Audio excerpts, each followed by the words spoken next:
मेरे साथ बोलिए, भारत माता की। क्यों भाई, ऊना वालों की आवाज को क्या हो गया है? ऐसे नहीं बोलते। फिर से एक बार भारतीय जनता पार्टी की सरकार बनाने का संकल्प लेने की मुट्ठी बींचकर दोनों हाथ उठाकर, उठाइए दोनों हाथ अंत तक। ये मकानों पर भी उठाए सारे लोग, उठाइए दोनों हाथ, मुट्ठी बींचिए और प्रचंड आवाज से बोलिए, भारत माता की, भारत माता की, भारत माता की। मंच पर उपस्थित पूर्व विधायक श्रीमान राकेश कालिया जी, पास के सूबे से यहां भाजपा के प्रचार के लिए आए हुए पंजाब भारतीय जनता पार्टी के वरिष्ठ नेता श्रीमान सुनील जाखड़ जी, जिला अध्यक्ष भाजपा मनोहर लाल जी, श्री हरपाल सिंह जी, अमनजोत कौर जी, श्री नीलम कुमारी जी, रमेश शर्मा जी, डॉक्टर रामपाल सैनी जी, प्रेमपाल सिंह, श्री बलबीर बग्गा, श्री तीक्ष्ण सूद, श्री पहुलाल भारद्वाज और आज जिनको जिताने की अपील करने के लिए मैं आया हूं, ऐसे मेरे मित्र पूर्व अध्यक्ष हिमाचल प्रदेश भाजपा के श्रीमान सतपाल सत्ती जी। भाई सतपाल जी के लिए जोर से एक बार ताली बजाओ सब लोग।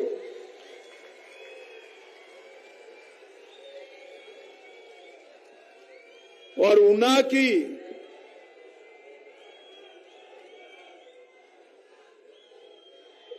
की इस भूमि पर आज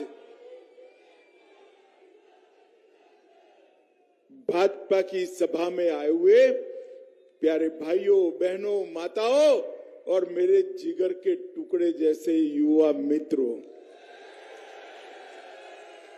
आज सबसे पहले मेरे बात की शुरुआत इस देवभूमि को प्रणाम कर करता हूं।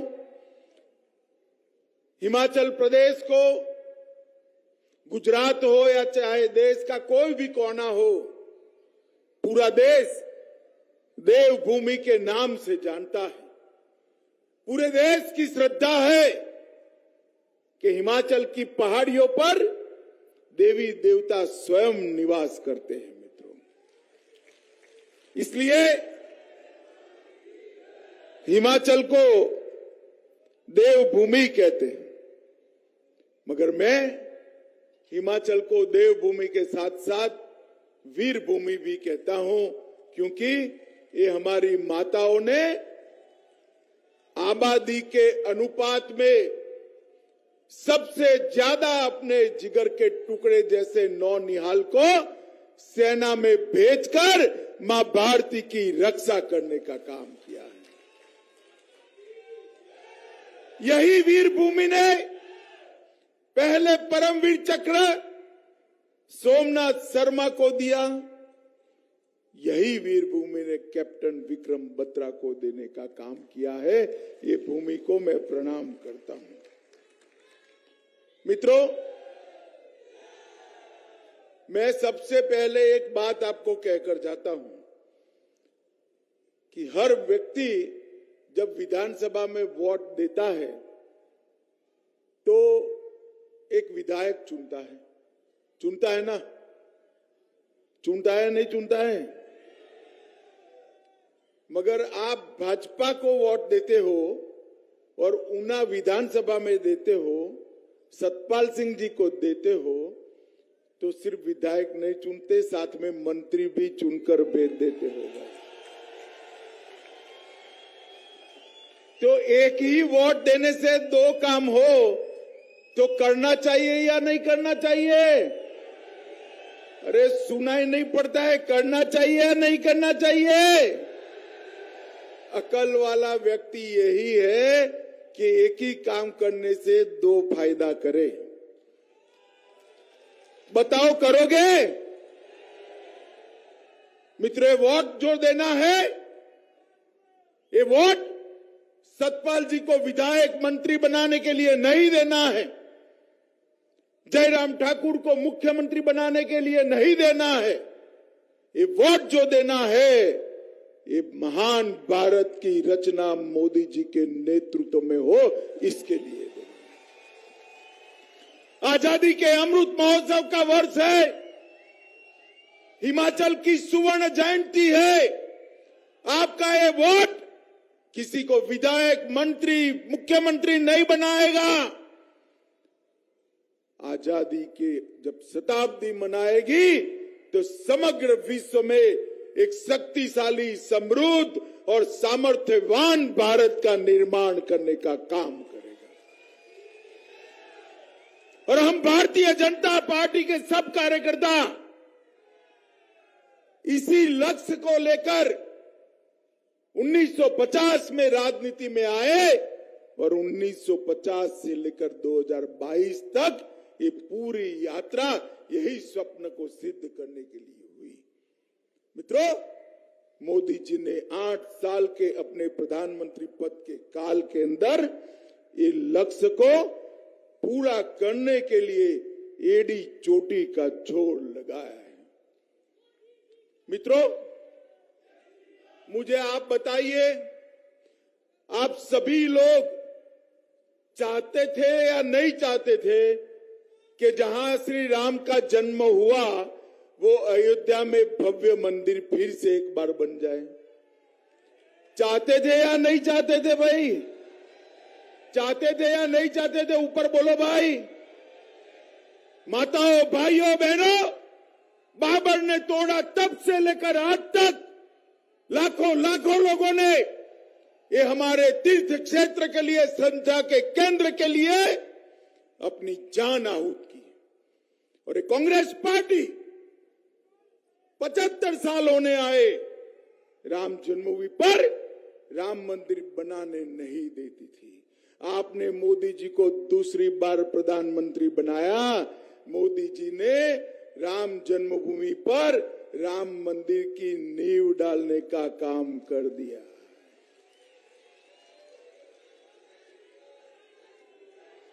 और मित्रों, ये युवा जो नारे लगा रहे ना, मैं उनको कहता हूं कि 1 जनवरी 2024 की टिकट अयोध्या की करा लो, वहां गगनचुंबी मंदिर में राम लल्ला विराजमान होंगे। मोदी जी ने कांग्रेस पार्टी वोट बैंक की लालच में डरकर हमारे आस्था केंद्रों का सम्मान नहीं करती। मोदी जी ने राम जन्मभूमि का शिलान्यास किया, औरंगजेब ने तोड़े हुए काशी विश्वनाथ मंदिर के कॉरिडोर को फिर से बनाने का काम किया, उज्जैन के अंदर भगवान महाकाल का महाकाल लोक बनाने का काम किया, बद्री धाम, केदार धाम, गुजरात के अंदर सोमनाथ, अंबाजी, पावागढ़, इस सारे आस्था केंद्रों को फिर से एक बार ऊर्जावान बनाने का काम देश के प्रधानमंत्री नरेंद्र मोदी जी ने किया है। ये देश 75 साल से राह देखता था। मित्रों, मैं आप सबको पूछना चाहता हूं, आप चाहते थे या नहीं चाहते थे कि इस देश से धारा 370 उखाड़ कर फेंक दी जाए? धारा 370 हटानी चाहिए या नहीं हटानी चाहिए? जवाहरलाल नेहरू की ये भूल को कांग्रेस पार्टी 70 साल तक बच्चे की तरह गोदी में सहलाती रही, नहीं हटाते थे। उनको डर लगता था कि धारा 370 हटाएंगे तो हमारी वोट बैंक की क्या होगा। अरे राहुल बाबा, हम वोट बैंक से डरने वालों में से नहीं हैं। आप लोगों ने मोदी जी को दूसरी बार प्रधानमंत्री बनाया, मोदी जी ने धारा 370 और 35A को उखाड़ कर फेंक दिया। मित्रों, आज भारत माता का मुकुटमणि हमारा कश्मीर आज हमेशा के लिए भारत के साथ जुड़ गया। पार्लियामेंट के अंदर जब मैं बिल लेकर गया, ये सपा, बसपा, कम्युनिस्ट, तृणमूल कांग्रेस, डीएमके सारे के सारे कांग्रेस पार्टी के नेतृत्व में इकट्ठा हो गए। फारूक साहब, महबूबा की पार्टी, सब लोग, और कहने लगे धारा 370 को हाथ लगाया तो खून की नदियां बह जाएंगी। अरे राहुल बाबा सुन लो, धारा 370 हटा भी दी, खून की नदियां छोड़ो, कंकर चलाने की हिम्मत नहीं हुई किसी की, कंकर चलाने की। मोदी जी ने इस देश को सुरक्षित करने का काम किया है। 10 साल तक सोनिया मनमोहन की सरकार थी, कांग्रेस पार्टी की सरकार थी। पाकिस्तान से आलिया, मालिया, जमालिया घुस कर आते थे, हमारे जवानों के सर काट कर ले जाते थे। और हमारे जवानों के जब सर काट कर ले जाते थे, ये मौनी बाबा मनमोहन सिंह उफ नहीं करते थे। 2014 में आपने भारतीय जनता पार्टी को पूर्ण बहुमत दिया, मोदी जी प्रधानमंत्री बने, पाकिस्तान ने फिर से उरी और पुलवामा में हमला करने की हिमाकत कर दी। मगर उसको ध्यान में नहीं रहा भाई कि इस बार सरकार बदल गई है। कांग्रेस की सरकार नहीं है, भारतीय जनता पार्टी की सरकार है। और मौनी बाबा मनमोहन सिंह प्रधानमंत्री नहीं है, नरेंद्र मोदी प्रधानमंत्री है। 10 ही दिन के अंदर सर्जिकल स्ट्राइक और एयर स्ट्राइक कर पाकिस्तान के घर में घुसकर आतंकवादियों का खात्मा बुलाकर हमारे सेना के जवान वापस आ गए।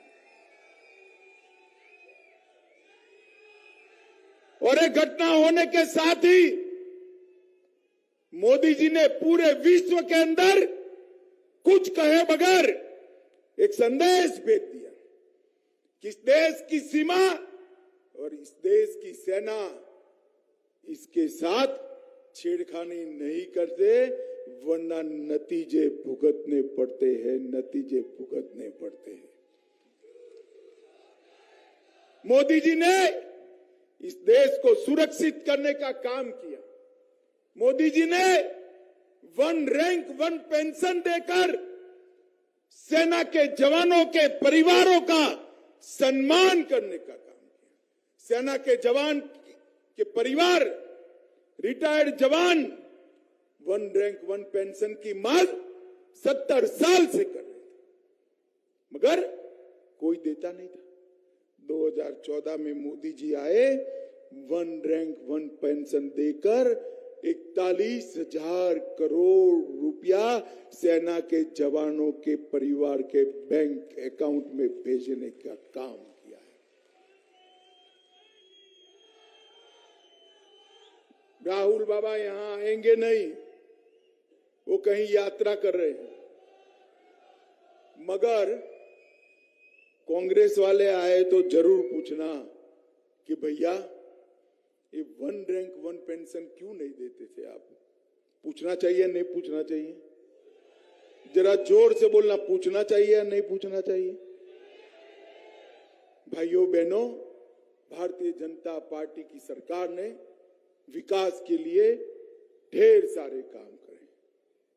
अभी सतपाल जी ने बताया, पीजीआई का सैटेलाइट सेंटर बना इस क्षेत्र के अंदर, लघु सचिवालय भवन बनाया, जलग्रांट तंबा में सामूहिक केंद्र बनाया, संतोषगढ़ क्षेत्र में 30 बस्तरों का अस्पताल बनाया, जिला कोषालय कार्यालय ऊना में लेकर आए, बेहदला में स्टेडियम बनाया, भरमौरी माता के मंदिर और कार्तिक स्वामी मंदिर का सौंदर्यीकरण किया, पीजी कॉलेज ऊना में बीएससी करने वाले छात्रों के लिए नया भवन बनाया, लगभग 1594 सेल्फ एड ग्रुप माताओं के उसको 2.5 करोड़ रुपए का रिवॉल्विंग फंड उपलब्ध कराया, सौभाग्य योजना में 75,000 लोगों के घर में आजादी के 70 साल के बाद पहली बार मोदी जी ने बिजली भेजने का काम किया। प्रधानमंत्री किसान सम्मान निधि लगभग 82,000 किसानों को 100 करोड़ रुपया प्रधानमंत्री किसान सम्मान निधि में भेजा। इसके साथ साथ महिलाओं के लिए पहली बार 18% राशि रिजर्व कर दी गई बजट के अंदर। मुख्यमंत्री सगुन योजना में 21 करोड़ रुपया लगाया, बेटी है अनमोल योजना में 41 करोड़ लगाया, कन्यादान योजना में 8,000 से ज्यादा बच्चियों की शादी कराने के पीछे 39 करोड़ रुपया का काम किया। और माताओं बहनों जोर से ताली बजाना, 1,48,000 माताओं को मुफ्त में गैस का चूल्हा और गैस का सिलेंडर देने का काम ये भारतीय जनता पार्टी की सरकार ने किया। लगभग छोटे से हिमाचल में 30,07,000 लोगों को 2 साल तक मुफ्त में प्रति व्यक्ति प्रति माह 5 किलो अनाज देने का, राशन देने का काम मोदी जी ने किया। बिलासपुर के अंदर 1,500 करोड़ का एम्स बनाया। चंबा, नाहन, हमीरपुर में मेडिकल कॉलेज को अपग्रेड करने का काम किया। 6 नए ट्रॉमा केयर सेंटर बनाए। हिमाचल की 48 अस्पतालों में ऑक्सीजन का उत्पादन का प्लांट लगाया। हिमाचल के अंदर 41,000 करोड़ रुपए का निवेश लेकर आए। बल्क ड्रग पार्क लगभग 1,100 करोड़ के निवेश से बनाया। Medical device park Nalagarh Punjab की बॉर्डर पर, वहां 400 करोड़ की लागत से लगाने का काम किया और ढेर सारे काम किए। मित्रों, ये भारतीय जनता पार्टी की सरकार ने बहुत सारे विकास के काम करने का एक जो संकल्प लिया था, आज पूरा कर मैं आया हूं। मैं राष्ट्रीय अध्यक्ष था, मैंने घोषणा पत्र घोषित किया था। इसकी 94% मांगों को, ये वादों को हम समाप्त कर आए। और मैं आज कहकर जाता हूं, एक 5 साल और भारतीय जनता पार्टी को दे दीजिए, पंजाब और हिमाचल से ड्रग के कारोबार को हम समाप्त कर देंगे। मित्रों, समाप्त। ये नशे का कारोबार जिस तरह से चलता है, पंजाब की सीमाओं से, जम्मू कश्मीर की सीमाओं से पाकिस्तान नशा भेजता है और हमारे युवाओं की नई नस्ल को खोखला करने का काम करता है। मोदी जी ने आजादी के अमृत महोत्सव के वर्ष में गृह विभाग के लिए एक लक्ष्य तय किया है, ड्रग फ्री भारत, नशा मुक्त भारत बनाना। और मैं आज आपको कहकर जाता हूं, नशा मुक्त हिमाचल, नशा मुक्त पंजाब हम बना कर रहेंगे। माताओं, भाइयों, बहनों, मोदी जी 6,000 रुपया किसानों को भेजते हैं। हमारे अध्यक्ष जी ने अभी घोषणा की है, हमारे घोषणा पत्र में नड्डा साहब ने, कि 6,000 के अंदर और 3,000 जोड़े जाएंगे। युवाओं के लिए 8 लाख रोजगारी का निर्माण किया जाएगा। 5 नए मेडिकल कॉलेज खोले जाएंगे और 6ठी से 12वीं कक्षा में जो बच्ची पढ़ना चाहती है पास के गांव में, इसको स्कूटी देने का काम भी भारतीय जनता पार्टी करेगी। ये माताएं बहनें आई ना, बेटियों को 12वीं कक्षा तक पढ़ाना, आप उसको स्कूटी देंगे। हम स्कूटी तो देंगे, वो स्कूटी लेकर स्कूल को तो जाएगी, शाम को आपको पीछे बिठाकर सब्जी मंडी में भी ले जाएगी। बच्ची स्कूटी लेकर खुशहाल होकर पढ़ेगी। माताओं, भाइयों, बहनों, सैनिकों के आश्रितों की अनुग्रह राशि में हम बढ़ोतरी कर देने वाले हैं। हमने लगभग शादी की वित्तीय सहायता जो 31,000 थी उसको 51,000 करने का काम किया है। और ये माताएं जितनी आई है, मैं कहकर जाता हूं, जयराम ठाकुर की शपथ होने के दूसरे महीने ही प्रति साल 3 गैस के सिलेंडर जिसकी राशि आपको नहीं देनी है, हिमाचल सरकार दे देगी। ढेर सारे कामों की योजना हिमाचल को देश का सबसे विकसित प्रदेश बनाने का काम ये भारतीय जनता पार्टी की सरकार कार्य योजना बनाकर आई है। माताओं, भाइयों, बहनों, मैं आज आप लोगों को विनंती करने आया हूं, ये सतपाल सिंह सत्ती की भारतीय जनता पार्टी को विधानसभा में जरूरत है, उसको चुनकर भेजिएगा। भेजेंगे क्या? अरे जोर से बोलो, भेजेंगे? कमल के निशान पर बटन दबाओगे? भाजपा को जिताओगे? सतपाल सिंह सत्ती को विधायक बनाओगे? जयराम ठाकुर के हाथ मजबूत करोगे? मोदी जी के हाथ मजबूत करोगे? तो मेरे साथ दोनों हाथ उठाइए, विजय के संकल्प की मुट्ठी बींचिए और प्रचंड आवाज से बोलिए, भारत माता की, भारत माता की, भारत माता की। वंदे वंदे वंदे